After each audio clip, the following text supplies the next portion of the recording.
Cam4.fr, le plus grand site de webcam live réservé aux adultes.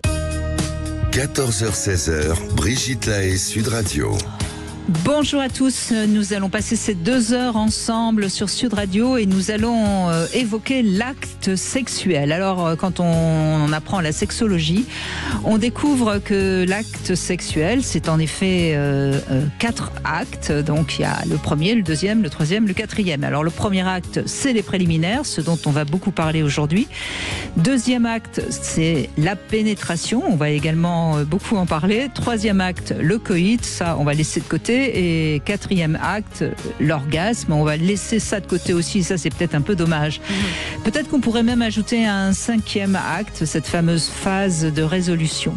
Mais en fait, on va donc parler des premiers actes, des 2 premiers actes, en compagnie de Sandy Boulanger, notamment parce que Sandy insiste beaucoup sur l'importance du toucher. Et c'est vrai que lors des préliminaires, je crois que le toucher joue un rôle essentiel parce que si on n'est pas dans une vraie sensualité, c'est un peu compliqué de réussir des préliminaires, même si bien sûr les rapports bucco-génitaux en font partie. Et puis j'ai envie qu'on évoque ce sujet qui est de plus en plus abordé, notamment auprès des jeunes. La pénétration n'est pas forcément obligatoire. Alors c'est un sujet d'actualité, certes, mais ce que je comprends pas, c'est que c'est surtout auprès des jeunes qu'on en parle, alors qu'à mon avis c'est plutôt lorsqu'on vieillit beaucoup que la pénétration peut devenir parfois difficile. Mais enfin bon, ça c'est ma façon de voir les choses, mais il est vrai que c'est pas peut-être pas le passage obligé, sauf que quand même il y a beaucoup de personnes qui aiment être dans cet acte-là. Et puis, peut-être qu'on considère que la pénétration, c'est un acte agressif, mais je ne crois pas qu'un homme qui pénètre soit toujours agressif. Bon, bref, tout ça est peut-être un peu caricatural. On va voir ce qu'en pense Sandy Boulanger dans un instant, mais vous aussi, venez nous le dire en nous appelant au 0826 300 300. Bonjour Sandy Boulanger, merci d'être avec nous. Vous êtes somatothérapeute, sexothérapeute, et vous avez écrit notamment L'art du toucher aux éditions de la Musardine. C'est important le toucher, évidemment, dans les préliminaires. Oui, parce que il y a le toucher effectivement kinesthésiste, voilà, de se toucher le peau à peau, et puis il y a le toucher sensoriel aussi, ces petites choses qu'on peut se murmurer à l'oreille. Donc ce toucher, oui, est partie prenante intégrale dans les préliminaires, oui. Et d'ailleurs, quand commence et quand s'arrête des préliminaires, c'est aussi une question intéressante. Oui, bien sûr. On sait très bien que si on se quitte fâché le matin, ça va être difficile le soir de se réconcilier sur l'oreiller. Oui, et puis dans les phases décrites, effectivement, parfois on peut ramener au milieu aussi, ou à un moment donné, des préliminaires, c'est-à-dire qu'on est moins dans une phase active sexuelle et on va être dans une phase de préliminaire qu'on pourrait peut-être déterminer comme des actes de tendresse, de stimulation sensuelle et sensorielle, et ça, effectivement, c'est pas seulement au début d'un acte sexuel. Oui, vous avez raison, le terme préliminaire et cette histoire des 4 actes, ça laisse à penser que c'est toujours au début, mais au fond, on peut très bien avoir un coït un peu rapide et puis ensuite avoir des préliminaires et terminer par 2 orgasmes hors pénétration. Enfin, tout est possible en fait. Tout est possible. Le tout, c'est d'être en accord avec l'autre, bien sûr. C'est ça, oui. Et alors, cette fameuse polémique, vous en avez entendu parler, évidemment, anti-pénétration, qu'est-ce que vous avez envie d'en dire ? Je me dirais surtout que la pénétration, c'est formidable jusqu'à ce que ça ne le soit pas. Et que peut-être aussi, il y a des moments où on a envie de pénétrer ou d'être pénétré, et peut-être d'autres moments où on n'en a pas envie, et que c'est pas forcément il faut le faire ou il faut pas le faire. Peut-être que ça peut faire partie d'une pratique et la mettre à la même hauteur qu'une pratique sexuelle, comme un autre geste, un autre acte. Sauf que effectivement, pour la reproduction, nous avons besoin d'une pénétration avec une éjaculation. Mais sinon, dans une pratique de faire l'amour pour faire l'amour, c'est pas indispensable, mais c'est pas non plus un interdit. Voilà, donc c'est intéressant d'évoquer le sujet parce que finalement, oui, ça peut faire réfléchir sur que signifie le rapport sexuel. S'il est systématiquement avec pénétration, peut-être que ça parle de nous, au fond, mais de là à en faire un interdit, évidemment, c'est ridicule. Ce que je trouve ennuyeux dans la manière de critiquer la pénétration, et on pense notamment par exemple à Ovidie, qui a été très anti-pénétration, ce qui est quand même un peu curieux par rapport à quand on voit son parcours, mais bref, passons, pour elle, c'est quelque chose d'agressif. Mais non, on n'est pas obligé de pénétrer d'une manière agressive. Ou alors, ça voudrait dire que l'érection est agressive. C'est tout à fait dans ce versant-là qu'on peut aller regarder, donc plutôt psychanalytique, comme si, en fait, la pénétration était une lutte de pouvoir. Mais partant du principe que faire l'amour n'est pas forcément une lutte de pouvoir, ça peut être un sport adapté, voilà, une pratique sportive adaptée, ça peut être une communion sacrée entre deux personnes, enfin ça peut être tout un tas de choses. Un échange d'énergie. Exactement, voilà, comme une discussion plaisante intellectuelle auquel on va mêler le corps, voilà, le cœur. Donc tout ça n'est jamais non plus rangé dans des cases bien précises et il n'y a que cela.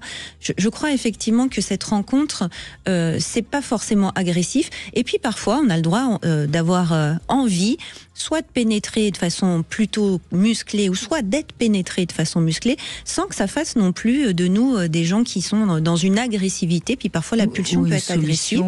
Oui, sans que ce soit péché non plus, quoi. Bien sûr.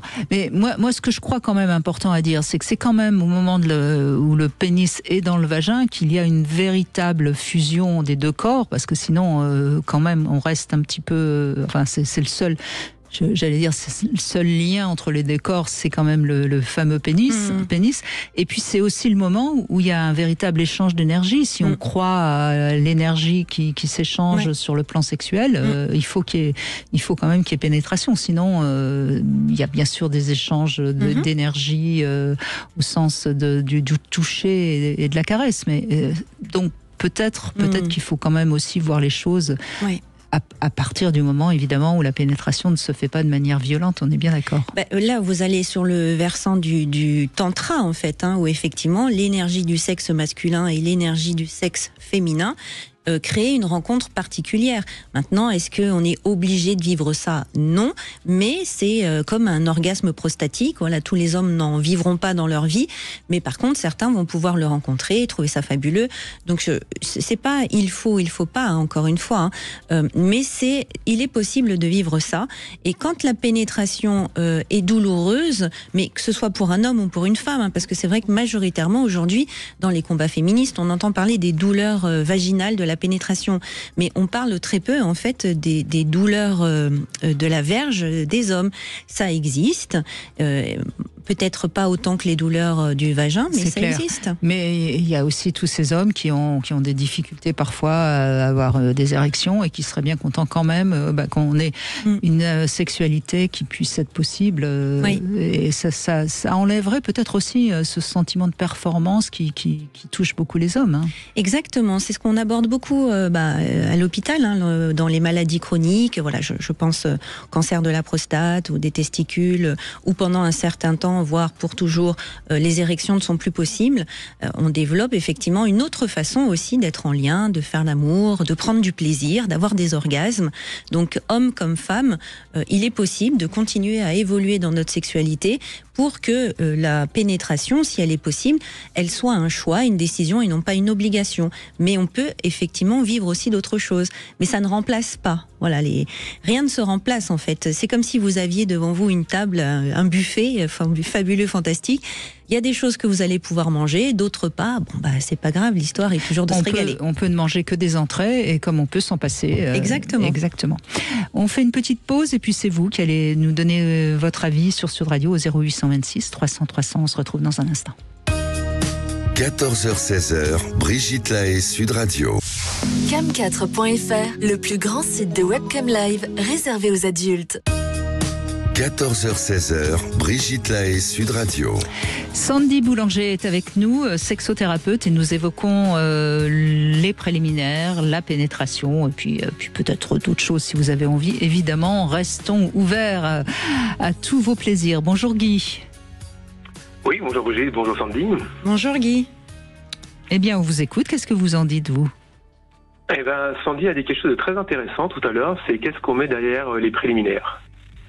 Parce que j'ai entendu tout au long des années que parfois la fellation, le cunnilingus était un préliminaire, parfois ce n'était pas un préliminaire. Il y a vraiment de tout. Les préliminaires, c'est bien sûr le toucher, ça peut être une parole, ça peut être juste fantasmer ce qui va arriver. c'est tout ce qui va faire monter, je pense, la tension sexuelle et l'envie chez l'homme et chez la femme, aussi bien par la femme qui va pouvoir mouiller que l'homme qui va pouvoir avoir son érection, pour arriver à ce point culminant où les deux vont avoir envie d'une pénétration. En tout cas, dans mon cas, c'est ce que ça va procurer. Pas du tout sur le tantra, mais vraiment sur le fait de se dire, de sentir le désir, comme vous disiez tout à l'heure, la connexion pour arriver à avoir la fusion entre les deux corps qui font qu'au bout d'un moment, aussi bien la femme que l'homme va avoir envie de cette pénétration pour avoir ce lien et cet attachement qui dure le temps qu'il faudra, mais pour vraiment créer quelque chose de particulier. Donc voilà, moi c'est la vision des préliminaires. C'est intéressant parce que vous définiriez les préliminaires comme étant le sas de préparation à la pénétration en quelque sorte. Oui, c'est ça. C'est par exemple, c'est le fait, si on a un rendez-vous qui nous attend, le fait d'être dans la voiture, de pouvoir s'imaginer ce qui va arriver, de pouvoir relire un SMS, de repenser à une parole, à ce qu'on a pu faire la dernière fois, à ce qui nous attend, à peut-être comment l'autre va nous recevoir ou autre quand on a un rendez-vous, ou même le soir, simplement dans le couple, voilà. On va dire les préliminaires, ça peut être une genre de fantasme. Mais à mon avis, dans le sens de la sexologie, c'est ça, les préliminaires, c'est une préparation à l'acte proprement dit.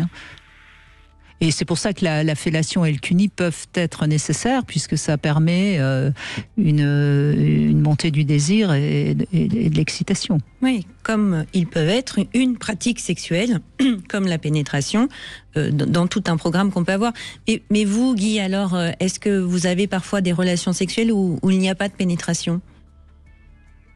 Alors, il peut y en avoir, mais ça va être dans des cas bien particuliers. Ça va être. Alors, je peux très bien, moi, ne pas être dans l'excitation pour vraiment avoir une pénétration, mais donner du plaisir à ma partenaire. Ça peut être, je dirais une bêtise, ça peut très bien être sur un transat, en train de lire, et puis avoir une envie comme ça. C'est pas une bêtise, c'est ce que je mais sans que ça mène forcément à une pénétration, ça peut être, même si c'est dangereux au volant, on est d'accord, ça peut être dangereux, mais il peut y avoir dans un recoin quelque part. J'ai rien entendu. Non, moi non plus. On relève pas. Non, mais voilà, il y a différents endroits qui peuvent. C'est pas une obligation d'avoir une pénétration. Encore que quand il y a beaucoup d'encombrement, ça peut distraire, mais attention parce que les voisins peuvent vous voir. Oui. Bon. C'est bien d'avoir les vitres teintées, voilà, c'est pratique. Mais c'est plus pratique. Par contre, ça va. Dans les cas où il n'y aurait pas de pénétration, ça va juste peut-être donner une envie plus grande au moment donné où on sera en mesure de pouvoir avoir une pénétration, de se ressouvenir de ce qui s'est passé ou autre. Il peut y avoir tellement de choses sans qu'il y ait une obligation de pénétration après, mais on va dire, moi je sais que dans mes relations, il y a forcément une pénétration qui va arriver parce que c'est une envie mutuelle. C'est pas, voilà, quand je dis forcément, c'est parce que c'est une envie mutuelle. Mais bien sûr, Guy, et je crois que c'est ça qu'il faut vraiment entendre. Si c'est, enfin, le moment de l'acte proprement dit, généralement, est quand même très important dans les couples qui s'aiment, parce que c'est un moment très fort, même si, bien sûr, que c'est pas une obligation.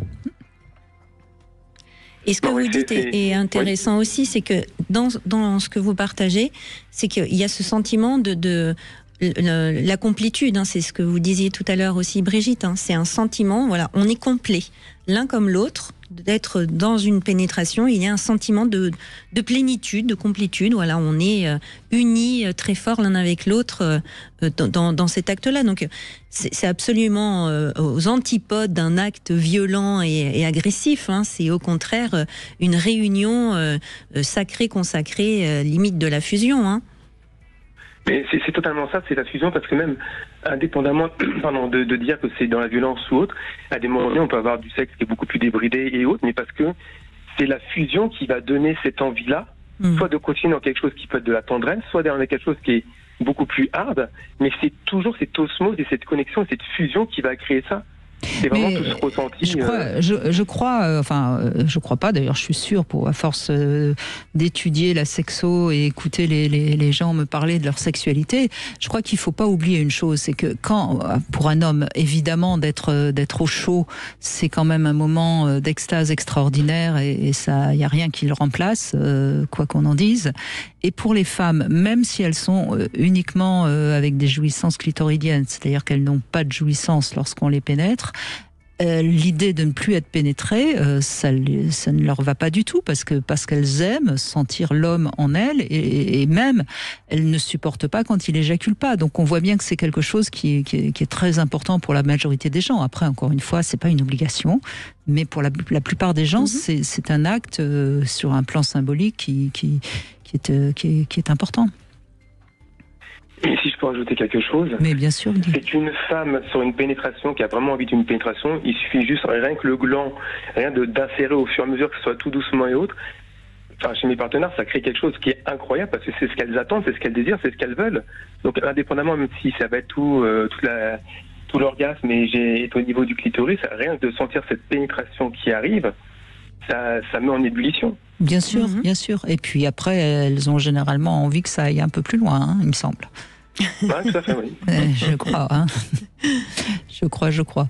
Mais c'est vrai que c'est d'ailleurs très, très malin de la part d'un homme de jouer juste avec un début de pénétration et de la laisser un petit peu en attente. C'est assez malin. Bravo, Guy. C'est essayer de se connaître et puis c'est essayer de découvrir ce qui va attirer chez l'autre, et ça doit être valable dans les deux sens, pas que dans un seul sens.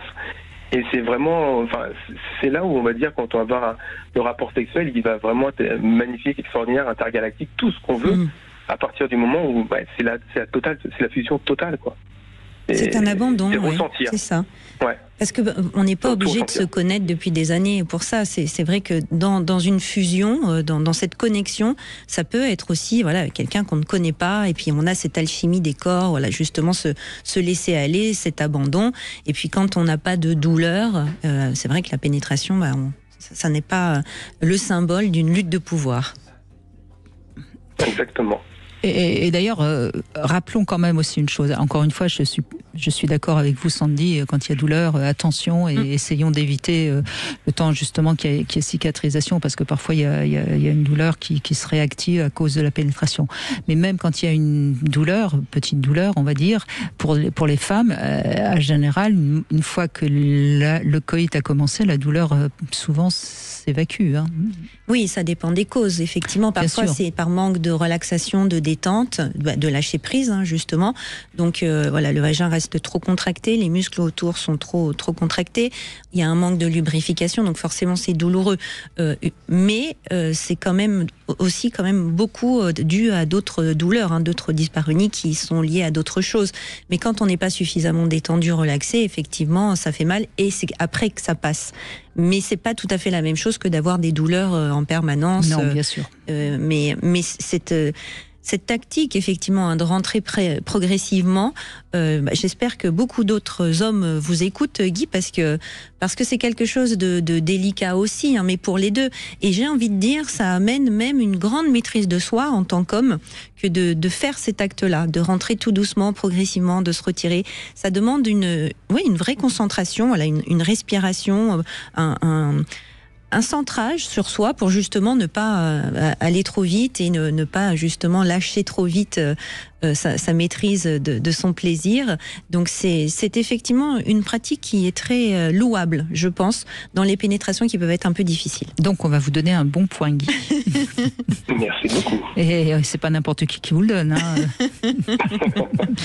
Allez, on fait une petite pause et puis on vous invite à nous rejoindre sur Sud Radio 0826 300 300. En Love Conseil, on va parler du yin et du yang. Sud Radio. Parlons vrai. Parlons vrai. Sud Radio. Parlons vrai. Sud Radio. Parlons vrai.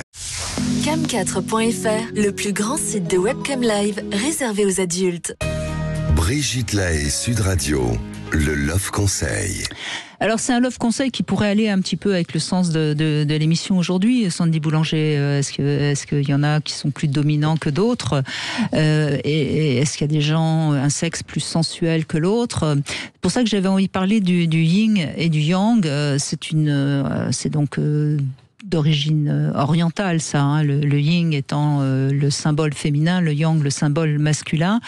Donc le yin serait plus sensible, le yang plus fort, le féminin repose sur un mode passif. Moi, je préfère toujours dire réceptif, et le masculin sur un mode actif. Bon, bref, donc yin et yang, ça symbolise évidemment ces deux genres.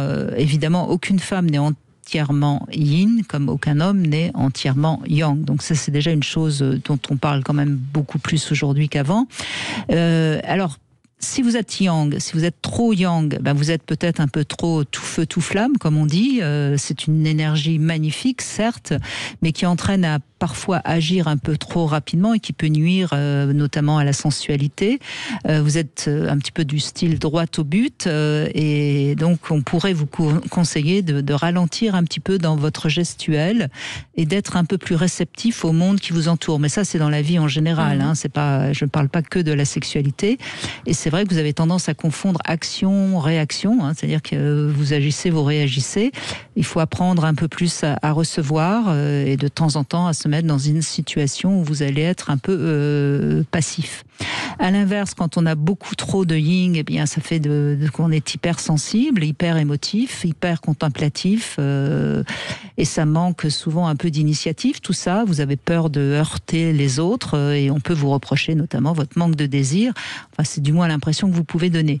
L'action, peut-être, vous fait un peu peur, vous n'osez pas, vous avez du mal à crier, à bouger, vous vivez peut-être aussi trop dans le désir des autres, avec du mal à vous affirmer. Donc voilà. Et tout ça, c'est intéressant parce que on a des hommes qui vont être très yin et des femmes qui sont très yang. En tout cas, pour augmenter le yang, il faut bouger, notamment par exemple danser sur des musiques rythmées, aller se promener dans la forêt et admirer la puissance des arbres. Et puis, pour augmenter le yin, il faut rester plus contemplatif, accepter d'être massé, par exemple, jusqu'à ce que l'esprit enfin se lâche. Peut-être un peu plus de relaxation. Enfin bref, c'est peut-être de cette manière-là parfois plus facile de comprendre le masculin et le féminin. Exactement. En plus, comme l'être humain est joliment complexe, il y a des périodes où on va être plus dans une énergie yang, masculine, donc dans de l'action, on y va, et puis parfois plus dans une énergie de réceptivité, plus féminine, plus ronde. Donc ça dépend de nos périodes, même si effectivement il y a des traits de personnalité où on va être soit plus yang, soit plus yin, mais quand même c'est jamais gravé dans le marbre. On peut toujours aussi faire évoluer et changer un peu les tendances. Donc j'aime bien que vous donniez toujours des astuces aussi pour comment on fait, en fait, voilà, parce que on a un état des faits, un constat, voilà, et comment est-ce qu'on fait pour ramener soit un peu plus de yin, soit ramener un peu plus de yang, parce que les deux sont importants et souvent, nos partenaires, étrangement, viennent essayer d'être complémentaires ou pas, hein. Quand ça ne fonctionne pas, c'est que généralement justement ces énergies-là sont pas bien en adéquation, parce que imaginez deux personnes yang ensemble, effectivement il vaut mieux qu'ils soient seuls dans la forêt et personne autour, parce que c'est très explosif.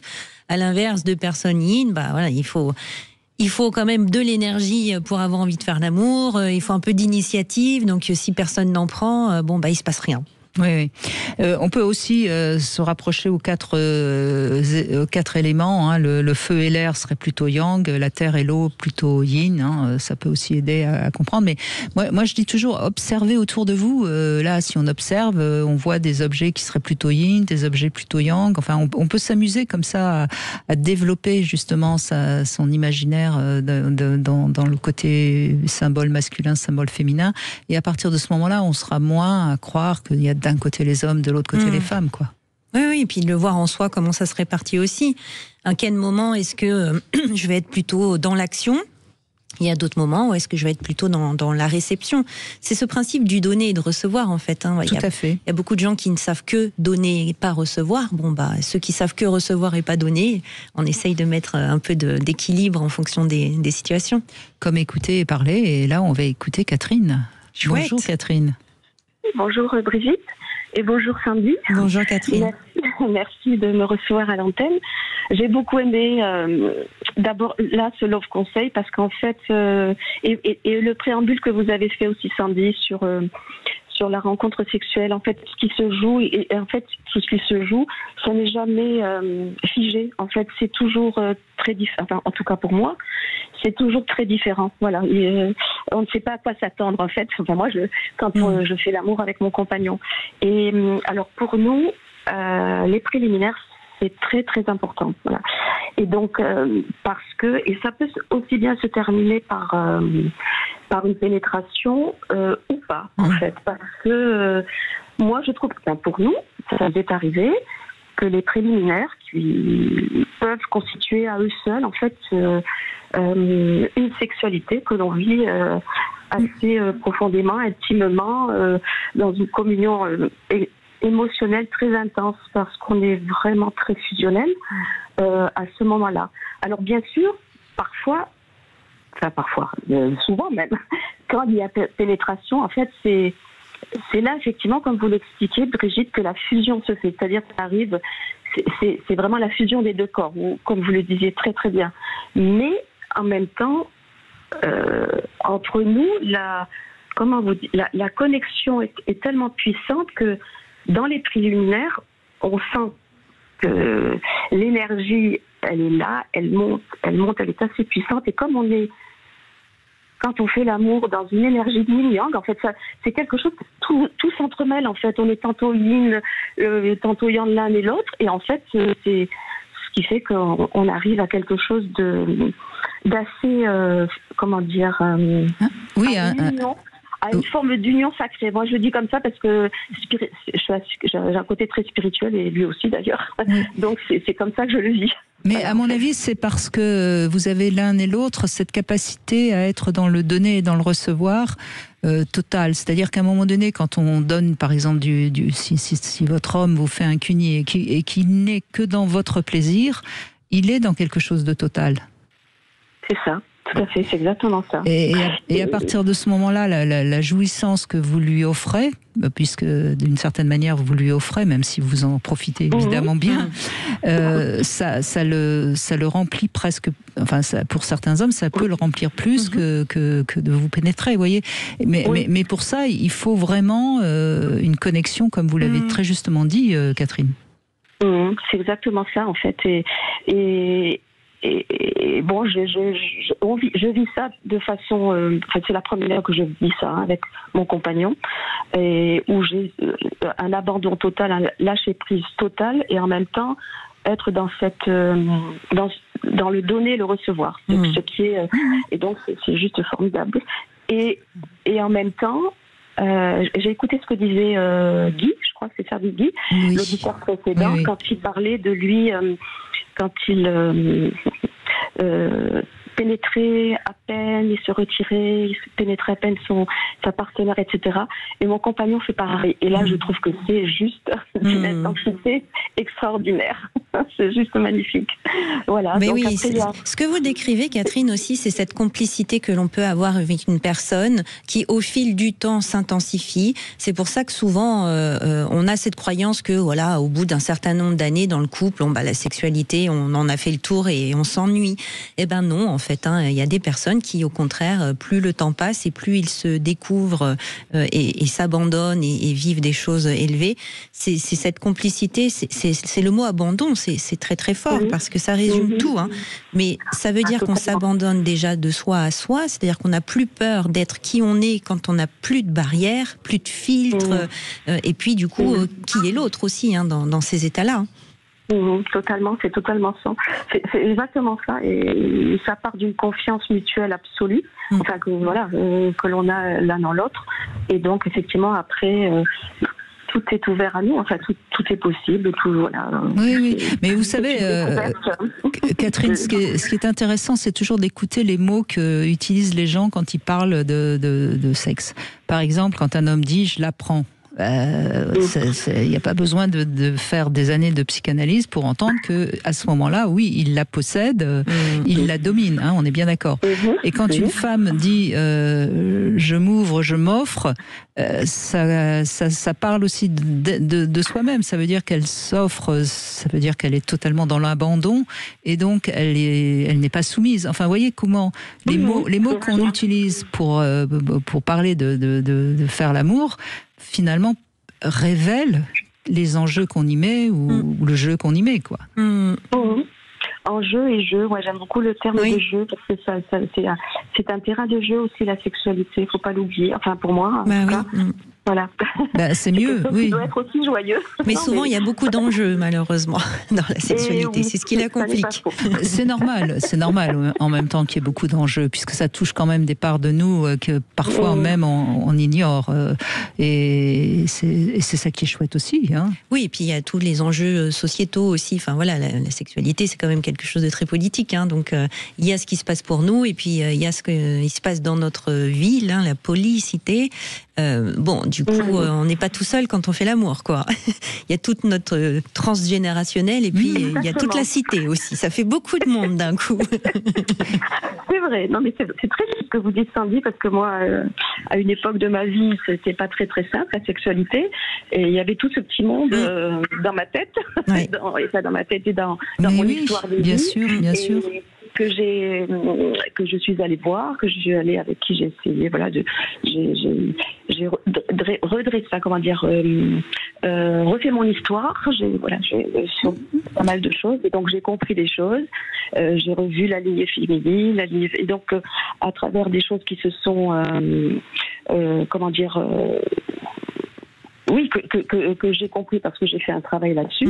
Et donc j'ai dit waouh, donc à partir de là, ça a libéré beaucoup de choses en moi. Mais évidemment. oui, parce qu'au départ, on peut se dire mais quelle femme je suis si j'accepte ça. Ou si j'ai envie de ça. Ou si j'ai envie de ça, absolument, vous avez raison. Donc ça peut bloquer. Alors que bon, il devrait y avoir une liberté totale à partir du moment où c'est dans le respect de l'autre, évidemment. Mais ça s'acquiert, hein. Ça, c'est sûr. C'est pas quelque chose qui nous arrive acquis. Non, ça se travaille, ça se façonne, ça se modèle ou pas. Mais je pense que tous ceux qui écoutent Brigitte savent que voilà, on est dans cette démarche-là de se façonner, de se comprendre, d'avancer, de se modeler et puis de se libérer un peu aussi de plus en plus pour être dans des choix après et non pas des obligations ou des injonctions. C'est ça. Il faut être à la recherche de soi, de qui on est vraiment et qui on a envie d'être et comment on veut poursuivre sa vie. Voilà. Quand on est en paix avec ça, eh bien, on peut avancer plus sereinement sur la vie, enfin sereinement et même joyeusement et dans sa vie sexuelle. Enfin, oui, on moi, entend Catherine, hein, c'est joyeux pour vous. Hein. Ça donne envie. Hein. Oui. Bon, je crois qu'il n'y a pas de problème. Je pense que vous n'aurez pas besoin de participer à l'émission de demain où on va parler de l'infidélité. Hein. Je pense que ça va. Non. Merci beaucoup Catherine. Merci à vous. On fait une petite pause et puis on va retrouver Patrick qui veut nous parler du plat et du dessert. On verra de quoi il s'agit plus précisément. Vous voulez parler à Brigitte Lahaie ? 0826 300 300. Cam4.fr, le plus grand site de webcam live réservé aux adultes. 14h-16h, Brigitte Lahaie, Sud Radio. Sandy Boulanger est avec nous, sexothérapeute. Je rappelle qu'on peut vous retrouver également sur votre site, le lien au cœur du soin.com. Patrick, bonjour. Bonjour Brigitte et bonjour Sandy. Bonjour Patrick. Vous allez nous parler du plat et du dessert, c'est ça ? Oui. Donc pas d'entrée. Non mais entrée, plat, dessert. Ah, tout. Et digestif, et apéritif, et tout normand. Voilà, c'est un très bon exemple sur la nourriture, puisque c'est ce que ça m'a inspiré le thème de cette émission. Oui. C'est que dans l'absolu, on pense à un repas de fête dans lequel il y aurait entrée, plat, dessert et beaucoup de choses dedans. Moi, ce qu'on mettrait à ce moment-là dans les entrées, c'est les préliminaires, le plat principal, la pénétration, et pour moi le dessert, c'est le câlin qui va après, dans lequel apaisé, on peut se lever dans les bras de l'être aimé. Donc ça, c'est un peu le descriptif de la chose parfaite, entre guillemets, ou complète, mais pas tant que ça, puisque finalement c'est là où moi j'ai un petit souci. C'est le terme de préliminaire pour des choses comme cunnilingus ou la fellation. Je peux très bien avoir une relation sexuelle uniquement sur une de ces deux choses-là avec ma partenaire et considérer à la fin que j'ai eu une relation sexuelle pleine et entière. C'est vrai qu'on peut manger que des hors-d'œuvre et avoir mangé quand même. Et donc, que tout, pour moi, tout ne va pas forcément, enfin, tout n'est pas le préalable à une pénétration pour que ce soit complet. Voilà, c'est ce que je veux dire. Or, c'est très bien, d'ailleurs, la pénétration, et que ça apporte beaucoup de choses qui ont déjà été dites par les précédentes personnes, et qui en particulier, il avait très bien décrit tout le plaisir que ça donne. Et c'est vrai que pour nous, en tout cas pour moi, en tant qu'homme, ça a quelque chose en plus assez formidable, c'est que d'un seul coup, je ne me possède plus moi-même, puisque c'est presque mon instinct qui, par certains moments, vont saccader mon propre corps. Donc c'est une sorte de perte de contrôle c'est joli, assez magique. Oui. Donc c'est des vagues qui vont se créer d'elles-mêmes et qui vont s'accélérer. Et alors c'est d'autant plus intéressant que j'entends parfois des femmes aussi qui vont me dire, quand il est en moi, il m'appartient. La possession.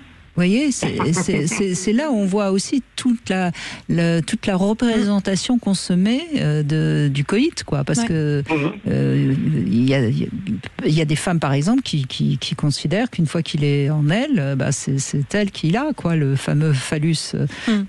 Et vous avez, ce que vous dites là, quelque part, vous vous abandonnez une fois que vous êtes.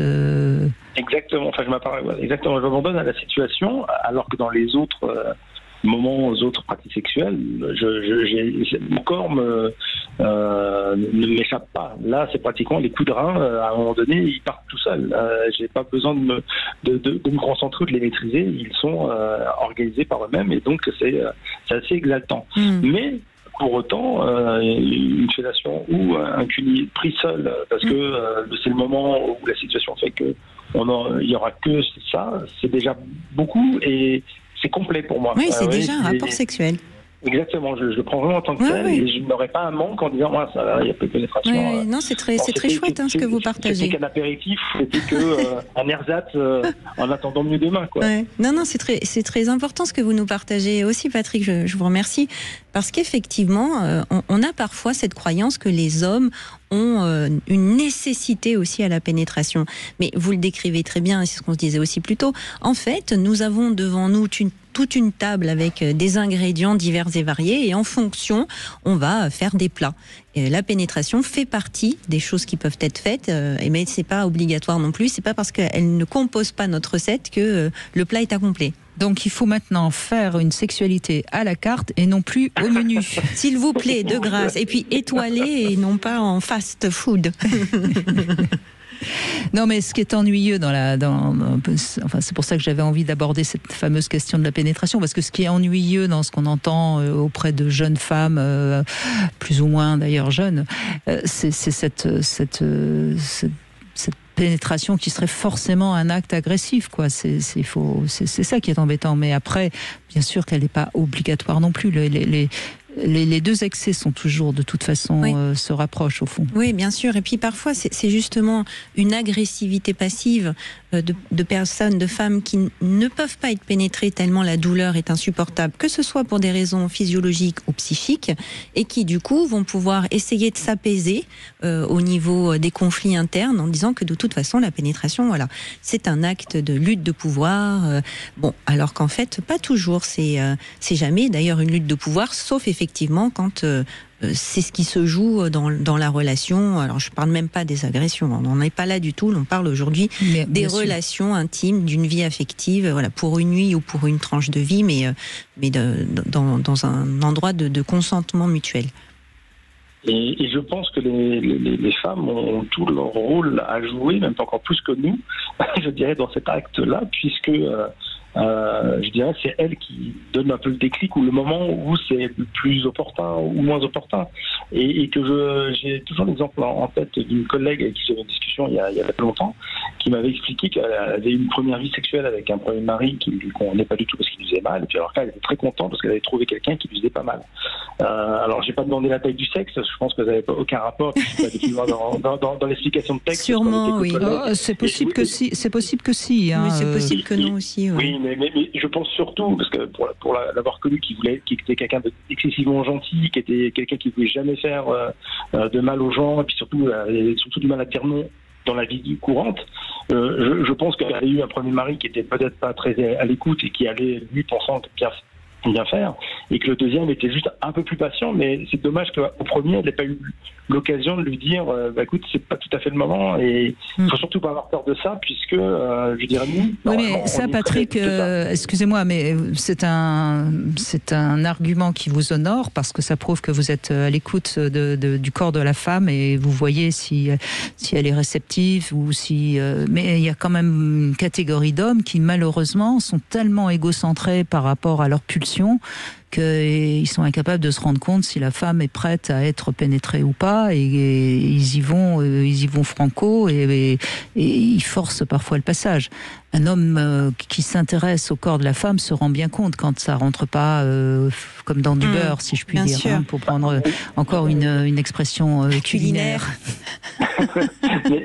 mais pour très concrètement, même avec ma compagne, on a maintenant une expérience en commun qui est sur plusieurs années. De temps en temps, même moi qui suis plutôt à l'écoute, je peux me tromper. Et elle me dit juste pas tout de suite. Pas tout de suite, j'attends un peu et ça se passe. Oui, bien sûr, mais parce qu'elle sait l'exprimer. Et c'est vrai qu'il y a des femmes qui ont du mal à l'exprimer. Aussi, oui. Mais quand un homme l'entend pas, qu'est-ce que vous voulez qu'elle fasse vous savez, normalement, en tant qu'homme, on passe un certain nombre d'épreuves pour arriver jusqu'au lit avec une femme, des tests en permanence. Des épreuves, dites donc. C'est l'Odyssée. C'est l'Odyssée, exactement. C'est toute une. Les travaux d'Hercule. C'est toute une aventure. Non, mais il y a souvent des sortes de tests que font les femmes en permanence sur leur conjoint ou leur partenaire à venir. Non, on peut pas. Le cheval de Troie. S'il n'est pas capable, alors de savoir par lui-même, c'est une chose, mais si en effet, en tant que femme, on fait une réflexion de cette nature. Et quand je dis une réflexion, c'est simplement une indication, et qu'elle n'est pas bien prise. Quelque part, c'est qu'on est bien face à de quelqu'un qui n'en vaut peut-être pas la peine. Mais au moins, on a le cœur net. C'est très juste ce que vous êtes en train de dire aussi, et je l'attrape délicatement au vol. Parfois, effectivement, les femmes peuvent avoir cette espèce de pensée magique que l'autre doit absolument tout comprendre, tout savoir, tout connaître, un peu comme une espèce de médiumnie, hein, alors que pas du tout, quoi. On peut avoir effectivement une aisance à décoder les signes non-verbaux. Rien ne vaut des fois aussi, voilà, la parole, les mots, enfin, qui en plus avec le temps après effectivement nous permettent de communiquer de plus en plus facilement sur du non-verbal, mais quand même, des mots, ce sont des mots. Oui, mais vous êtes gentils tous les deux, mais si la femme n'aime pas son corps, n'est pas à l'aise dans son corps, comment voulez-vous qu'elle puisse elle est déjà tellement contente qu'il y ait quelqu'un qui s'intéresse à son corps qu'elle est capable de subir par une sorte de masochisme inversé. Oui. C'est ça toute la difficulté des rapports entre les hommes et les femmes. Mais bien sûr, mais il y a un autre cas de figure aussi sur les hommes, c'est que vous parliez de leur agressivité ou autre, mais il y a aussi parfois des hommes qui sont tellement pas confiants d'eux qu'ils ont appris un scénario qui est toujours le même pour faire l'amour, et ce n'est absolument pas méchant, c'est qu'ils sont tellement concentrés à vouloir donner du plaisir parce qu'ils n'ont pas confiance en eux, que du coup, voilà, comme une partition de musique, et qu'effectivement, ils vont arriver à la case pénétration parce que c'est ce qu'ils ont cru comprendre, apprendre, et qui sont du coup déconnectés, effectivement, mais qui sont tellement concentrés sur le plaisir de l'autre, mais pour autant, c'est pas de l'agressivité. Ce qui montre bien que les préliminaires ont quand même un peu de sens. Hein. Je crois, oui. On devrait quand même un petit peu donner ça dans les cours de sexo. Affective adaptée, à l'école. Oui. Mais en tout cas, Patrick, merci de votre témoignage, parce qu'encore une fois, on voit bien que l'homme qui aime la femme, parce qu'en fait, moi je crois qu'on en est là, il y a deux catégories. Pour moi, il y a deux catégories d'hommes. Hein. Il y a celui qui aime la femme, qui donc a envie que de toute façon ça se passe le mieux possible pour les deux. Et puis il y a les hommes qui se servent de la femme comme d'un objet. Alors après, il y a chez ces hommes-là, il y a des abrutis, des connards, des violents, et puis il y a des hommes qui ont été sous l'emprise de la mère, ou qui ont eu des mauvaises expériences, ou qui ont été... Donc je les mets pas tous dans le même sac, hein, cette catégorie d'hommes qui a peur ou qui n'aime pas le corps de la femme, mais ça fait deux catégories très différentes, et en tant que femme, on devrait peut-être aider les femmes à découvrir quelle sorte d'homme elle a en face d'elle, parce que si elle a un homme incapable de lui faire l'amour, il vaut peut-être mieux en effet qu'elle utilise des jouets, quoi. Bon, enfin. Merci Patrick, en tout cas. Merci. Merci. Oui, je crois qu'encore une fois, cette émission qu'on fait depuis 14 heures, et merci à tous les trois, hein, aussi bien Catherine, Guy que Patrick, je crois que déjà on a donné beaucoup d'informations et ça peut permettre à pas mal de personnes déjà à se questionner au fond. Oui. Pourquoi je fais des préliminaires? Est-ce que c'est parce que je me sens obligée? Est-ce que c'est parce que j'ai envie de faire monter la sauce, pour reprendre encore une expression de cuisine? Oui, et puis il y a des fois aussi, on se met un peu dans un schéma de normes. On se dit que voilà, pour faire l'amour, normalement, voilà, il y a ça de préliminaire, il se passe ça, mais en fait, on n'est pas spécialement dans son corps pour X raisons que ce soit. Et alors, dans ces cas-là, on passe effectivement à côté de choses relaxantes, touchantes, émotionnantes ou autres. Et ce qu'on n'a peut-être pas dit très clairement depuis 14 heures, et il faut peut-être le dire avant de passer à la deuxième heure, c'est que on peut aussi juste faire quelques préliminaires sans qu'il y ait forcément accès à la jouissance pour l'un comme pour l'autre, juste pour comme ça, pour un peu de plaisir, comme on pourrait juste prendre un petit apéritif, quoi. C'est ça, un snack, un goûter. Oui, complètement. C'est pas une échelle de performance en fait. L'important va être ce qu'on va en retirer comme nourriture affective finalement. Exactement. Je crois qu'on met trop souvent aussi encore l'acte sexuel comme étant avec un début et une fin, comme si il fallait absolument qu'il y ait quand même quelque chose à l'arrivée, sinon c'est pas la peine. Ouais. C'est peut-être ça aussi une grave erreur. Oui, peut-être. C'est un peu ce principe de finis ton assiette à tout prix. Oui, c'est exactement ça. On va pas en sortir, mais dans l'essence. Ouais. C'est pas grave, on sera des maîtresses étoilées. Sandy Boulanger, je la trouve très mignonne cette devinette, mais vous connaissez peut-être la réponse. C'est une chatte qui se trouve au pied de sa maîtresse, et puis comme elle porte une jupe, la chatte regarde sous la jupe, et qu'est-ce qu'elle dit? Vous avez le temps des infos pour me trouver cette jolie réponse, et puis on laisse bien sûr le temps des infos, mais on vous invite également à réagir sur Sud Radio 0826 300 300. Venez nous dire ce que vous pensez de ce joli débat qu'on mène ensemble avec Sandy Boulanger. Sud Radio, votre avis fait la différence. Cam4.fr, le plus grand site de webcam live réservé aux adultes. 14h-16h, Brigitte Lahaie, Sud Radio.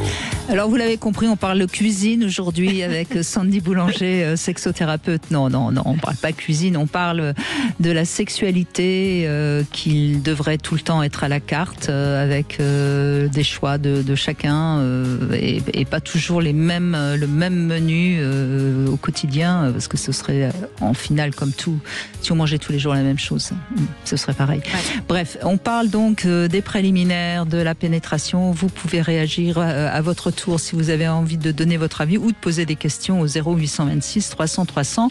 Sébastien va être avec nous dans un instant, mais avant je voudrais la jolie réponse à ma devinette. Donc c'est une chatte qui se trouve au pied de sa maîtresse. Sa maîtresse porte une jupe, la chatte est entre ses cuisses, donc elle lève la tête, elle regarde et qu'est-ce qu'elle dit? Minou. Ça pourrait être ça, pourquoi pas. Elle dit, franchement, je vois pas en quoi on se ressemble. Et je la trouve très mignonne, cette devinette. C'est vrai, c'est mignon. Hein, parce que franchement, une chatte, est-ce que ça ressemble à un minou? On est bien d'accord. Ouais. Sébastien est avec nous. Bonjour Sébastien. Bonjour Sandy, bonjour Brigitte. Bonjour Sébastien. Quel organe! Oui, vous êtes d'une entrée très yang. Ah ouais. Bonjour à tous. Donc vous voulez avoir mon avis sur le sujet? Ah, on y tient beaucoup, oui. Moi, déjà, pour moi, les préliminaires sont obligatoires. Donc c'est obligatoire, et je dirais même plus. En fait, quand on dit faire l'amour, selon moi, en fait, il y a un acte de faire l'amour. Faire l'amour, c'est une caresse, c'est une tendresse, c'est partager un moment d'amour avec l'autre. Et du coup, le préliminaire fait partie de la sexualité. Ça peut m'arriver des fois de ma partenaire de ne pas avoir de pénétration. Même ça m'arrive très souvent de ne pas avoir de pénétration, de faire que des préliminaires jusqu'à la jouissance de ma partenaire, ou de l'éjaculation pour ma part. Et en fait, on peut s'endormir comme ça et ne pas avoir de pénétration. Donc j'arrivais un jour où en fait, quand on communique, parce que c'est ça le plus important, selon moi, c'est que la communication, c'est quand on arrive en fait à parler, à se dire les choses, à se dire ce que j'aime, ce que j'aime pas, ce qui pourrait me faire plaisir, mon fantasme. Et c'est là en fait on arrive en fait à connaître le corps de l'autre, mais aussi son corps à soi. Et pour moi, c'est ça qui est le plus important. Et des fois, en fait, on s'est rendu compte que la pénétration, la pénétration faisait partie en fait c'est sur la liste de la sexualité, mais c'est pas obligatoire. Comme elle n'est pas obligée d'avoir une fellation, on n'est pas obligé d'avoir un fait unique, on n'est pas obligé d'avoir un bisou. Des fois, ça peut nous arriver de pas nous embrasser. Alors des fois, ça peut nous arriver de s'embrasser pendant des heures et des heures. Donc voilà. Donc ça fait partie d'un tout. Mais tout part de base pour moi de la communication. Et comment vous en êtes arrivé là, Sébastien, dans votre histoire à vous d'homme, de sensualité, de sexualité? Qu'est-ce qui vous a amené à vivre ça? Moi, j'ai eu la chance, si vous voulez, de très jeune. Moi, j'ai eu des relations très jeunes. J'ai eu ma première relation à 14 ans avec une jeune fille. On avait le même âge. Et enfin, on est resté ensemble pendant 4 ans. C'est-à-dire que pendant 4 ans, c'était autant ma meilleure amie que ma petite amie. C'est-à-dire qu'en fait, on parlait énormément, on communiquait beaucoup. Et quand on... Ça, c'est déjà...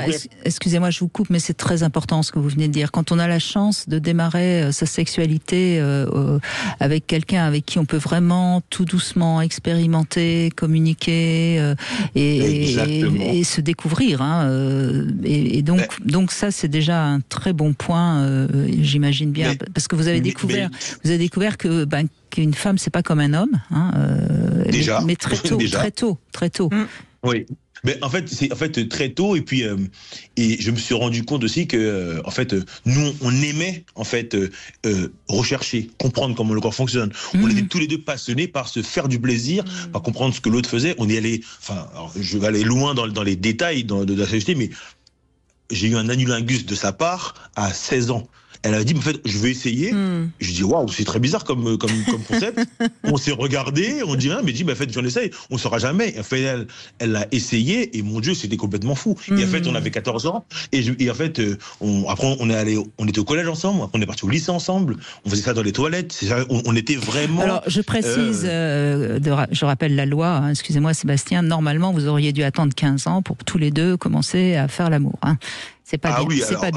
Alors ma mère n'était pas au courant, ses parents n'étaient pas au courant, et on était amoureux. On est resté, en fait, on a eu cette relation.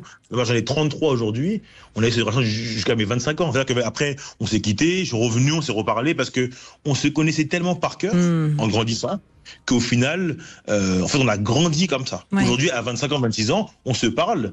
En fait, on sait exactement ce que l'autre aime. Et au final, par contre, là où je voulais en venir, c'est que, par contre, les autres relations que j'ai eues après, je me suis rendu compte à quel point les hommes étaient mauvais avec les autres femmes, parce que tout de suite, j'ai eu l'impression d'être dans un film porno. Alors qu'avant, elle, justement, notre relation, elle était très amoureuse. Qu'est-ce qui vous fait dire ça? Parce que les femmes voulaient réagir comme si... la première fois qu'elle m'a dit « insulte-moi », j'ai dit « oulala ». Mais on vient de commencer, pourquoi tu veux que je t'insulte? J'ai dit, mais la semaine prochaine, quand on se connaîtra. Ben oui, mais on vient de se connaître. Pourquoi vouloir se dévaloriser là Sébastien, l'erreur que vous faites, c'est que vous pensez que c'est parce que les hommes baisent mal. Non, c'est aussi parce que les femmes aujourd'hui regardent beaucoup de films porno et sont aussi influencées par ce qu'elles voient dans les films et croient que... Mais complètement. Mais ce qu'elle m'a dit, c'est que oui, elle voulait que j'insulte, mais c'est parce qu'elle voulait elle. Mais je dis, alors, mais pourquoi tu me l'as dit si c'est parce que tu voulais? Et parce qu'on a communiqué, je me suis rendu compte qu'elle était complètement, en fait, elle n'a pas eu d'éducation sexuelle et qu'elle pensait que tous les hommes, en fait, et qu'elle-même, elle aussi aimait être soumise alors qu'elle ne voulait pas forcément, voilà. Et du coup, en fait, c'est quand on a commencé à communiquer. C'est tout le problème de la sexualité qui s'apprend sur le tas, comme vous, quand vous avez rencontré cette jeune fille avec qui vous avez appris tous les deux de manière formidable. Et puis aussi, la sexualité s'apprend de manière cognitive, c'est-à-dire qu'on voit des choses, où on fait des choses et on croit que c'est comme ça qu'il faut faire. Et ça, c'est l'inconvénient de la sexualité, c'est-à-dire qu'on finit par faire ce qu'on fait depuis tout le temps, croyant que c'est comme c'est ce qu'on aime, alors que c'est pas ça. Exactement. Et du coup, aujourd'hui, si j'ai un rapport sexuel avec une nouvelle partenaire, toujours je lui pose la question 2 fois. C'est-à-dire en fait que je demande si elle a mal, en fait son réflexe, elle va me dire non. Et je lui dis, non, est-ce que tu as vraiment mal? Et là, je sens qu'elle me dit, ah oui, là, j'ai un peu mal. Alors, du coup, en fait, j'arrête. Parce qu'en fait, le réflexe, c'est de dire tout de suite, non, tout va bien. Ou de faire quelque chose qui. Et en fait, je dis, non. Je sens que ça va pas. Parce que j'ai passé tellement de temps à sentir, à comprendre ma partenaire quand on était jeune, qu'en grandissant, je sais quand quelqu'un me dit, non, tout va bien, alors que ça va pas. Ou en fait, elle veut me montrer que ça va, alors que non, au fond, ça va pas. Donc, en fait, non, tout va bien. En fait, on va juste sortir, on va s'embrasser. Et la question et la confirmation de la question, oui. Et j'aime votre façon de parler parce que vous illustrez complètement ce qu'on disait sur ce mélange harmonieux de l'énergie féminine et de l'énergie masculine en vous. C'est que vous avez cette douceur, cette présence à l'autre et non, je t'ai demandé. Oui, exactement. Non, mais non. Ouais. Bah, moi aussi, je vous écoute quand vous me dites ça, je vous obéis. Ouais. Non, réfléchis bien. C'est exactement ça. Mais vous voyez, vous illustrez bien ce mélange justement d'énergie féminine, d'énergie masculine, où on peut être complètement équilibré en tant qu'homme, dans sa virilité, en ayant aussi cette douceur-là et cette écoute à l'autre. Mais surtout, pour vous dire la vérité, je suis très très viril. Je fais 1m93, je fais 60 kilos, je suis quand même assez. Non, mais on entend, vous pourriez faire 1m60, 40 kilos, on sent que vous avez une grosse virilité. mais pour autant, voilà, quand il s'agit justement d'avoir un rapport sexuel, en fait, l'objectif, pour moi, c'est la connexion. C'est-à-dire qu'en fait, il faut qu'on soit tous les deux dans la même énergie. Si on n'est pas tous les deux dans la même énergie, déjà, ça sent. Si on doit s'insulter parce qu'en fait, c'est ça qu'on a envie tous les deux sur le moment, en fait, on va le sentir. Si on n'a pas envie, on a envie de la douceur, parce que sur le moment, c'est ça qu'on a envie. Et en fait, on peut être doux, même pendant 1 mois, 1 mois et demi, 2 mois et plus, parce que l'énergie qu'on a actuellement, c'est de la douceur. Voilà. Et en fait, c'est la connexion à deux qui est pour moi le plus important. Bon, alors, je vais juste avoir un petit problème, Sébastien, parce qu'il y a peut-être beaucoup de femmes qui vont me réclamer votre numéro de téléphone. Qu'est-ce que je fais? Je leur donne Vous êtes surbooké déjà? Vous avez votre carnet de balles? Non. Aujourd'hui, là, je suis en couple depuis peu. Ouais. Et effectivement, moi, j'ai eu beaucoup de partenaires. Et effectivement, moi, la force que j'ai eue, c'est que, en fait, ça s'est toujours bien passé avec les partenaires que j'ai eus. On a toujours des bonnes relations aujourd'hui. Et parce qu'en fait, on respecte l'autre. Et c'est ça le plus important. C'est le respect de. Mais vous savez, c'est ce que je ne cesse de répéter. Si on est dans la confiance et dans le respect, on n'a pas besoin de ce mot de consentement, quoi. Ça va. Et exactement. C'est exactement ça. Et vous êtes jeune, et donc on voit bien que c'est vraiment une question d'écouter l'autre et de savoir poser les questions et d'écouter la réponse. Merci. Et d'écouter la réponse, exactement. Merci beaucoup, en tout cas. Merci beaucoup de ce témoignage formidable, Sébastien. Merci à vous. On fait une petite pause, Sandy Boulanger. On se retrouve dans un instant. Par exemple, quand on a des kilos en trop ou quand on a mal au dos. Et il y a des positions, par exemple, qui vont limiter la profondeur de la pénétration et qui vont même atténuer des coups qui seraient trop violents. Donc, je crois que c'est vraiment ce sexo-conseil, c'est pour dire que lorsqu'il y a des douleurs, peut-être, première chose déjà, en parler aux partenaires et essayer de voir s'il n'y a pas, avec d'autres positions, une possibilité d'atténuer ces douleurs et pourquoi pas aller consulter un sexothérapeute. C'est en principe un bon sexothérapeute, parce que malheureusement, ils ne sont pas tous au fait, peut déjà indiquer des positions qui seront plus adaptées en fonction évidemment des raisons des douleurs qu'il faut déjà pouvoir... Oui, de façon médicale, comprendre. Oui, bien sûr. Vous parliez des descentes dans l'utérus, donc des descentes d'organes qui sont le prolapsus, qui n'est absolument pas une pathologie qui arrive passé un certain âge. Ça arrive à des jeunes femmes. Effectivement, il faut avoir une consultation médicale, un suivi important. Et vous avez raison, les positions sont fondamentales à aller chercher. Parce que la douleur, ce n'est pas du plaisir. Et pourtant, je ne sais pas qui a fait ça dans notre cerveau, mais le circuit de la douleur en niveau cognitif est exactement le même que celui du plaisir. Quand même, c'est... Oui, c'est... Mais du coup, c'est pour ça. Si on a mal, bon, et parfois, on arrive effectivement à mettre un peu de plaisir pour enrayer inversement la douleur.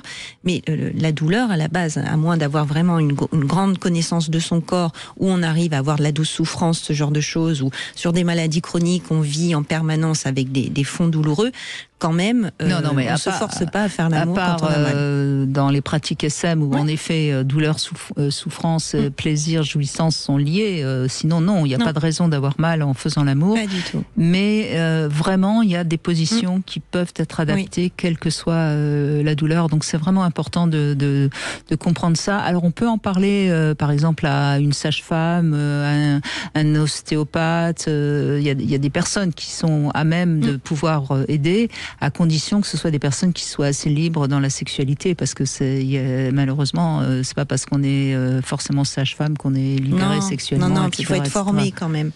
Parce que notamment en ostéopathie, enfin voilà, il faut que la personne ait une formation quand même en sexo pour pouvoir aussi, parfois avec certains touchés qui remettent en place le bassin, ce genre de choses. Bon, mais vous parliez d'une position fondamentale qui est la cuillère. Cette position, c'est vrai, est celle qui va réduire le plus de douleur. Vrai. C'est d'ailleurs la position quand on est enceinte qui est conseillée. Le dernier trimestre, effectivement, parce que ça n'empêche pas la pénétration et en même temps, c'est l'imbrégation qui est quand même la plus physiologique pour les deux, et c'est là où effectivement on a quand même le moins de douleur. Et vous voyez, souvent on a cette représentation que si on fait l'amour en pénétration qu'en cuillère, on fait pas vraiment l'amour. Comme si on avait une vie fantasmatique comme ça, où faire l'amour c'est vraiment de se chevaucher, le missionnaire. Non, c'est tout un tas de positions.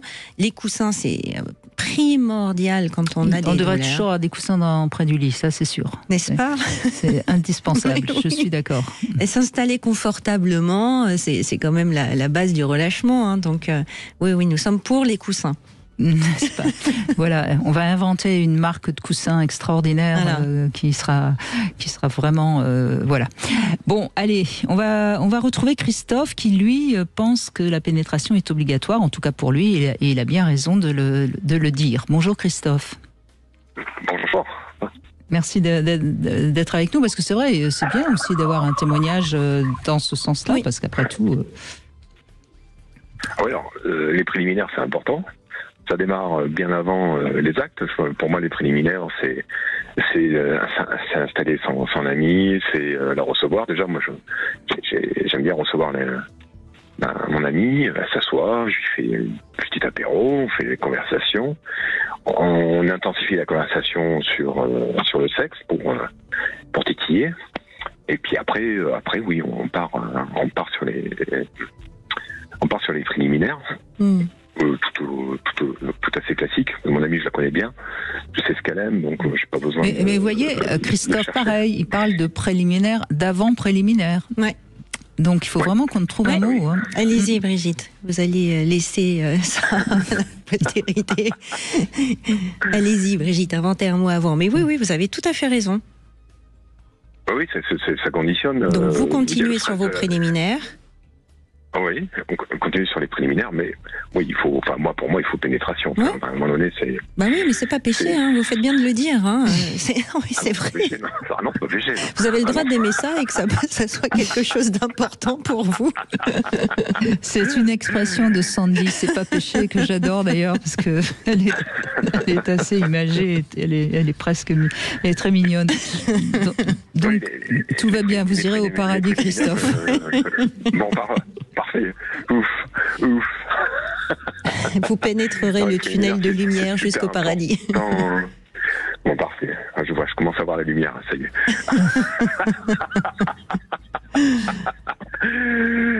Mais alors, pourquoi c'est essentiel, la pénétration ? Est-ce que vous pourriez le dire avec vos mots à vous ? Et encore une fois, c'est pas péché. Hein. Alors, pourquoi c'est essentiel ? Qu'est-ce que vous ressentez ? C'est quand même l'union, l'échange du préliminaire. Enfin, c'est l'échange entre ma partenaire et moi. Là, on est tous les deux en osmose lorsqu'il y a pénétration, et normalement, on ressent tous les deux du plaisir. Oui. Mais essayez de parler, parce que là vous parlez de tous les deux, mais si c'était elle qui parlait, elle dirait. Voilà, vous pouvez pas parler pour les deux. Est-ce que c'est parce que au fond c'est à ce moment-là que vous vous sentez vraiment accueilli, aimé, désiré ? Est-ce que non. Non. Non. C'est quoi alors ? Plus, ça ferait Hein, ouais, écoutez, ça fait 40 ans que c'est comme ça, et la pénétration, pour moi, c'est important. Alors, vous dire pourquoi. Oui, mais encore une fois, je n'essaye pas de vous coincer. Hein, c'est juste pour que vous aidiez d'autres hommes qui pensent comme vous, peut-être à mettre des mots sur pourquoi c'est si important. Moi, je peux tout à fait l'entendre, et je pense que pour beaucoup d'hommes, c'est le cas, même si on a eu plutôt des hommes qui ont dit le contraire. Pour moi, c'est le summum de l'échange entre ma partenaire et moi. Voilà, pour moi, ce serait pas obligatoire, mais je trouve que là, ce serait pas abouti. L'acte serait pas vraiment abouti. Ouais. C'est ça. Il n'y aura pas le bouquet final. Ouais. Il n'y aura pas le bouquet final. Ouais. D'accord. Ok. Est-ce que c'est une histoire aussi de sensations, de sensations physiques, Est-ce que ça fait des différences pour vous? Si je pense qu'à moi, je peux prendre énormément de plaisir avec une fellation. Pénétration. Ouais. Voilà, un orgasme avec fellation serait aussi fort qu'un orgasme qui est une pénétration. Ça serait même le top. Pour moi, ce serait le top. Mais je trouverais ça très égoïste. Voilà. Donc, si elle a envie de vous offrir ce plaisir ultime, c'est pas égoïste. Non. Elle peut y prendre des plaisirs aussi, d'ailleurs. Recevoir, c'est pas être égoïste. Hein. Oui. Vous voyez ? Ouais, mais c'est pas souvent présenté, ça, par contre. On vient vous chercher, hein, vous avez vu. Là, on vient vous chercher toutes les deux, hein, dans la description de vos ressentis. Vous allez regretter d'avoir appelé Christophe. On était dans le culinaire, maintenant vous cuisinez. Je suis enclavé. Je vais dire toute la vérité. Ouais, mais vous irez quand même au paradis, hein, vous inquiétez pas. C'est acquis. Non, je trouve ça égoïste. Alors, j'adore ça, mais je trouve ça très égoïste. Ouais, mais voyez, ça c'est pareil. Il faut mettre ça au placard, parce que il y a des femmes qui adorent qu'on leur jouisse dans la bouche, et donc à partir de ce moment-là, pourquoi leur refuser? Oui. Voyez. Et qui prennent énormément de plaisir et qui peuvent en jouir de faire une fellation. Alors vous en avez peut-être pas encore rencontré, mais vivement demain. Mais tant que vous pensez que c'est terriblement égoïste, vous pourrez pas la rencontrer puisque vous n'oserez pas lui demander. Vous voyez, c'est pour ça qu'il faut laisser déjà cette idée au placard. Ça arrive, mais je pense que les partenaires que j'ai eus ont fait ça plus pour me faire plaisir, et voilà, plus pour me faire plaisir. Mais alors que leur propre plaisir. Vivement demain alors. Non mais alors mais est-ce que parfois ça vous arrive pas de faire quelque chose pour faire plaisir à votre partenaire et en retirer beaucoup de plaisir? Bah oui, mais quand c'est moi qui décide, tout va mieux. Je maîtrise. On retrouve du yang. Quand je maîtrise le sujet, tout va bien. Ouais. Après, ce que pense l'autre, il y a toujours un petit coin caché. Et ça passe toujours très bien auprès de vos partenaires, que pour vous la pénétration, ça soit un acte qui fasse partie de la sexualité, de la partition musicale sexuelle. Ouais, a priori, oui. J'ai pas. Bah oui. Ouais, a priori, j'ai pas eu de souci avec ce problème. Enfin, ce problème, c'est pas un problème. Non, pas du tout. À aucun moment, j'ai été. On m'a demandé de ne pas faire de pénétration. Ouais. Bah oui, parce que c'est une pratique très courante, quand même. Hein. On va le dire. Oui, il faut le redire. Oui. La plupart du temps, ça fait plaisir à tout le monde. Oui, la plupart du temps, les couples se pénètrent. La plupart du temps, en majorité. Après, j'ai eu des amis qui avaient des douleurs. Ah oui, ça gâchait un peu le plaisir. Ça gâchait votre plaisir, À vous aussi, à moi, oui. Quand je sens que ça va pas, oui, ça me bloque aussi. Ouais. Donc, c'est vrai que ça se travaille, ça. Un partage. Jouer tout seul dans un couple, non, c'est pas mon truc. Alors, faut vraiment que la personne, je l'aime pas. Si je l'aime pas, en principe, je couche pas. Enfin, je couche. Si je la respecte pas, je couche pas. Voilà. Il vaut mieux, parce que il y a un minimum de respect. C'est pas toujours de l'amour, mais un minimum de respect, quoi. Ça me paraît, oui. Oui, ça s'appelle baiser avec sentiment. Ouais. C'est ça. Voilà, parce avec que respect. Utiliser l'autre comme objet, ce serait péché quand même. Mais pas si c'est avec sentiment. Oui, je sais. Bon, eh ben, écoutez, on se sera bien amusé. Oui, merci beaucoup. Et c'est un beau témoignage, voilà, d'assumer, d'aimer la pénétration. C'est bien, il faut assumer ce qu'on aime. Merci beaucoup, Christophe. Merci à vous. On fait une petite pause et puis on va conclure avec Freddy qui croit, je crois, il est assez d'accord avec Christophe, il me semble. On va voir. 14h-16h. Et bougez plus. Cam4.fr, le plus grand site de webcam live réservé aux adultes. 14h-16h, Brigitte Lahaie, Sud Radio. Sandy Boulanger, toujours avec nous, sexothérapeute. Je rappelle également votre site, le lien au cœur du soin. Je dis ça lentement pour qu'on comprenne bien, toutattaché.com. Et on retrouve Freddy. Bonjour Freddy. Bonjour, comment allez-vous? Bah ça va bien, on est un peu coquines, hein, toutes les deux, attention. Non, oui, on est d'humeur chippie. Oui, on va pas faire la pub, mais ça va être intéressant. J'écoute avec grande attention l'émission, elle est très intéressante. Et puis, bonjour tout de même, pardon Brigitte et à votre invité, excusez-moi. Ben oui, bonjour Freddy. Sandy qui est avec nous. Sandy, enchanté, hein, donc moi c'est Freddy, tout simplement. Et en fait, oui, j'avais envie de réagir justement au fait, puisque bon, il y a des questions préliminaires, etc. Pour ma part, j'ai un petit côté, je peux pas dire dominant, parce que je respecte les femmes, mais par exemple, j'ai une partenaire magnifique, on n'est pas de même culture, mais ce qu'elle aime, elle, c'est les préliminaires. Et je fais monter le désir, le plaisir, dans le respect. Alors pénétration, il n'y a pas toujours, mais j'entendais le témoignage, je crois que c'est Sandy qui parlait précédemment, qui disait qu'une femme peut éprouver du plaisir et jouir en procédant à une fellation. Et ça, c'est vrai. Et oui, c'est vrai. Mais mes invités ne disent pas de bêtises.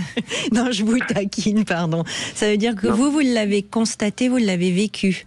Ah oui, oui, il n'y a pas très longtemps, d'ailleurs. Mais ça prête à sourire parce que j'ai écouté avec grande attention les témoignages. Après, bon, peut-être que certaines personnes, n'osent pas la pénétration, peut-être par respect, ou peut-être faire mal aussi. Parce que la pénétration, c'est pas forcément aussi simple. Surtout si une personne est relativement bien membré, oui. Voilà, c'est vous qui l'avez dit. Bah oui. Moi, j'ai peur de rien. Vous savez, Freddy. Disons que le truc. Non, mais cela dit, vous dites une chose dont on parle peu, mais qui est quand même très importante. Il est évident qu'un homme qui est bien membré, c'est pas une question de longueur, c'est bien une question de diamètre. Ça demande un peu plus de préparation avec certaines femmes qui sont peut-être un peu étroites ou qui ont peut-être eu des épisiotomies qui restent un tout petit peu douloureuses. Genre vaginite ou quelque chose comme ça. C'est encore autre chose. Là, c'est encore autre chose. Mais sans aller jusqu'au vaginisme, forcément, ça demande un peu plus de pénétration. Vous voulez qu'on en parle, Brigitte? Parlons-en, oui. Mais c'est très important, à mon sens, le respect, puisque il faut que la personne soit en confiance, déjà. Ah oui, c'est sûr que si elle vous voit vous déshabiller et qu'elle est là apeurée, il faut lui redonner confiance, ça c'est sûr. Exactement. Et puis comme c'est une personne qui a beaucoup souffert de par le passé, ça a été très long, mais j'ai été très patient. C'est votre compagne dont vous parlez, hein, c'est bien ça? Oui, absolument. Donc, on s'est eu, ne serait-ce que tout à l'heure en cœur, on passe des bons moments, on discute. L'important, c'est aussi de communiquer. Ça, c'est vrai. Je peux faire de l'humour, si vous le permettez? Mais bien sûr, allez-y. Communiquer avant de niquer. Pardon. Oui. Facile. Mais non, parce que dans communiquer, c'est l'union de communication et niquer. Oui, c'est ça, il y a une belle connotation. C'est la contraction. Voilà. Donc vous communiquez beaucoup, vous aussi? Oui, c'est important, il faut écouter. Je suis pas psy, mais c'est important de faire preuve d'une forme d'altruisme. C'est hyper important. Mais ce que j'ai l'impression, déjà dans tout ce que vous nous avez confié, Freddy, et je vous en remercie, j'ai l'impression quand même que dans cette relation que vous avez avec cette femme qui visiblement a beaucoup souffert, le fait que vous soyez un peu dominant, mais dans le respect et en instaurant beaucoup de confiance, vous l'avez déjà guéri un peu de son passé difficile. Oui. Pour être franc, bon, je ne vais pas citer son nom, bien sûr. En fait, elle a subi des violences d'ordre sexuel, évidemment, étant jeune.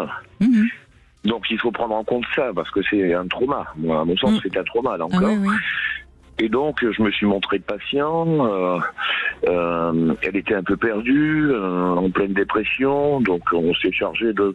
Non, mais ce que je veux dire et qui est important surtout pour ceux qui écoutent, c'est que parfois, on pourrait se dire, cette femme qui a subi des abus sexuels, se retrouver avec un homme un peu dominant qui en plus a un sexe imposant, ça ne peut être que traumatique encore. Au contraire, justement, c'est le moins qui répare le moins. Ou le plus qui répare le plus, comme vous voulez. Vous voyez ce que je veux dire? C'est-à-dire que tout d'un coup, grâce au fait qu'elle soit pénétrée par un pénis particulièrement imposant, qui pourrait donc être violent, mais qui, grâce au fait que vous la respectez, n'est pas violent, répare son traumatisme.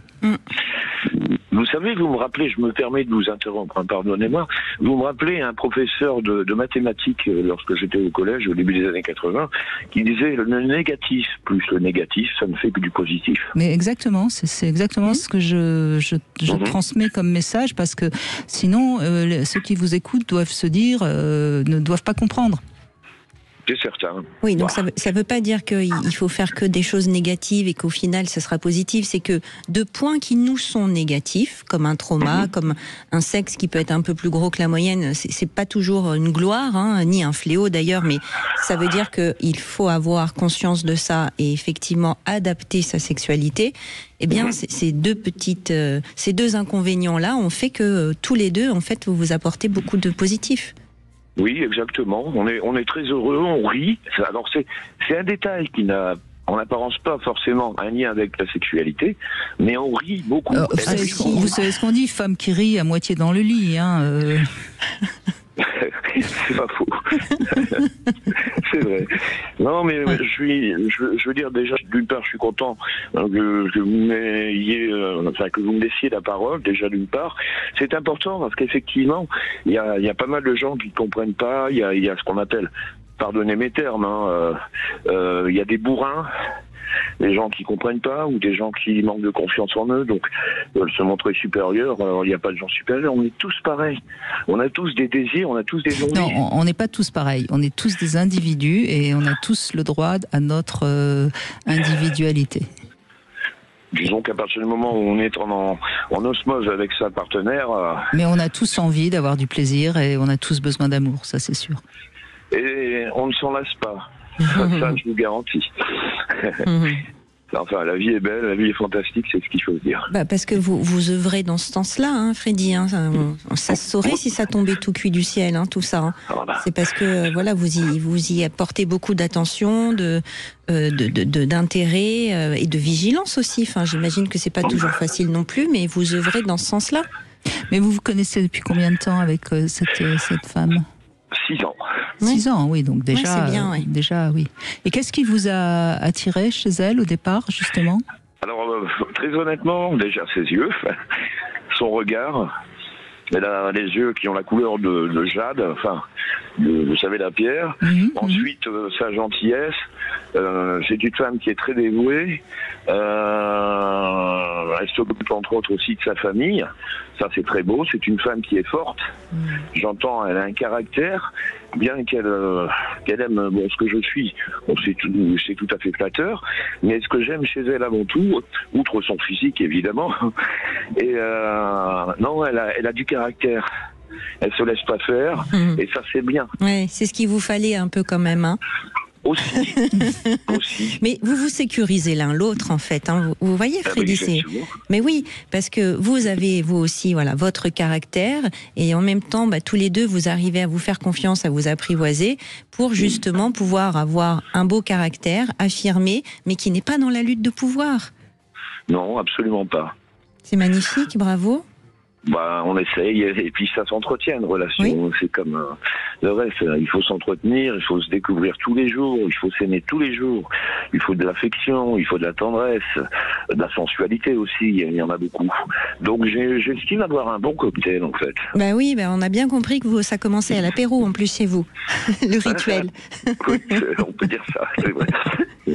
Bon, il n'y a pas de mal à se faire du bien, comme on dit. Exactement. On va finir sur ce slogan qu'il faudrait se répéter un peu plus souvent, bien sûr. Merci en tout cas, Freddy. Merci. Oui, je vous en prie, allez-y. Surtout, merci à vous de m'entendre et puis de m'avoir permis de m'exprimer. Ça me fait du bien aussi. Vous savez, il y a un côté réparateur. Je m'adresse à Brigitte, évidemment, voyez-vous. Il y a un côté réparateur, c'est-à-dire que ça va me faire une bonne soirée. Je vais passer un bon moment parce que le fait d'en parler, parce que justement, beaucoup de gens se mentent et ne veulent pas reconnaître qu'ils peuvent être émotifs ou même pleurer, ça peut arriver. Mais moi, ça me soulage, ça va me faire ma soirée et je vous en remercie, rien que pour ça. Je suis ravie que vous passiez une bonne soirée grâce à moi. Mais en effet, Freddy a 100% raison. Se parler, pouvoir dire les choses, c'est quand même... c'est pas par hasard qu'on nous a donné le langage. Enfin, pourquoi on l'utilise pas à bon escient? Oui, puis je salue d'autant plus le courage et puis toute l'émotion de Freddy à vous partager ce qu'il vous dit, Brigitte, parce que je pense que c'est effectivement fondamental de pouvoir s'exprimer comme ça, avec vous, à l'antenne, parce que ça aussi c'est réparateur, ça permet de se sentir reconnu, compris, entendu. Et oui, moi aussi, je vous remercie pour ce que vous offrez depuis tant d'années comme espace de dialogue, de discussion, d'échange, de conseils, d'écoute, c'est magnifique. Mais merci à vous, Sandy, parce qu'on a eu des auditeurs différents. On s'est amusé un peu à titiller les hommes, et parce qu'on les aime, nous, on les aime beaucoup, les hommes. Et c'est important de comprendre que parfois il faut un peu les titiller pour qu'ils sortent un peu plus leurs émotions. Beaucoup de femmes se plaignent que les hommes ont du mal à parler de leurs émotions. C'est un peu dans leur nature, hein. Il faut pas s'en plaindre. Ils sont un peu comme ça. Ça veut pas pour autant dire qu'ils n'ont pas d'émotions et qu'ils ne sont pas sensibles. Ils sont largement aussi sensibles que les femmes. Mais c'est vrai que c'est plus compliqué pour eux de s'exprimer. C'est vrai. Je pense que votre émission les aide beaucoup à s'exprimer aussi, à mettre des mots sur ce qu'ils ressentent et à pouvoir les dire. Voilà, mais c'est bien de pouvoir de temps en temps se parler et c'est peut-être, encore une fois, on a parlé de la sexualité aujourd'hui, on a parlé de cette capacité d'écouter l'autre et d'être en bonne communication. Peut-être que les couples qui ne se parlent plus ne peuvent plus avoir une sexualité harmonieuse, parce que s'ils ne se parlent plus, il y a forcément des tas de non-dits qui tout doucement créent un fossé entre eux, quoi. Oui, certainement. C'est des choix aussi après, autant être conscient de ce qu'on décide. Oui, essayer déjà de se rendre compte. Hein. Après, réparer, c'est pas toujours simple, mais déjà se rendre compte de la part de responsabilité qu'on a peut-être dans son couple. Et justement, on va parler demain avec Claude Parisot de l'infidélité. On va surtout essayer de voir comment on peut arriver à la dépasser, hein, parce que je crois qu'il y a beaucoup de couples qui parfois se séparent à cause d'une infidélité, alors qu'ils avaient peut-être encore des choses à faire ensemble. L'infidélité, ça signifie toujours quelque chose. De toute façon, c'est jamais anodin. Hein. On va pas, même si c'est pas forcément toujours un drame absolu, mais c'est jamais anodin. On en parle demain avec Claude Parisot. En tout cas, merci beaucoup, Sandy Boulanger. On peut vous retrouver sur ce site, le lien au cœur du soin.com. Merci beaucoup et passez un bel été. On vous retrouve de toute façon vendredi dans la dernière émission. On va faire une émission spéciale avec tous nos invités qui vont vous donner des petits conseils pour cet été, par exemple. Et tout de suite, vous retrouvez C'est votre avenir. Sud Radio, votre avis fait la différence.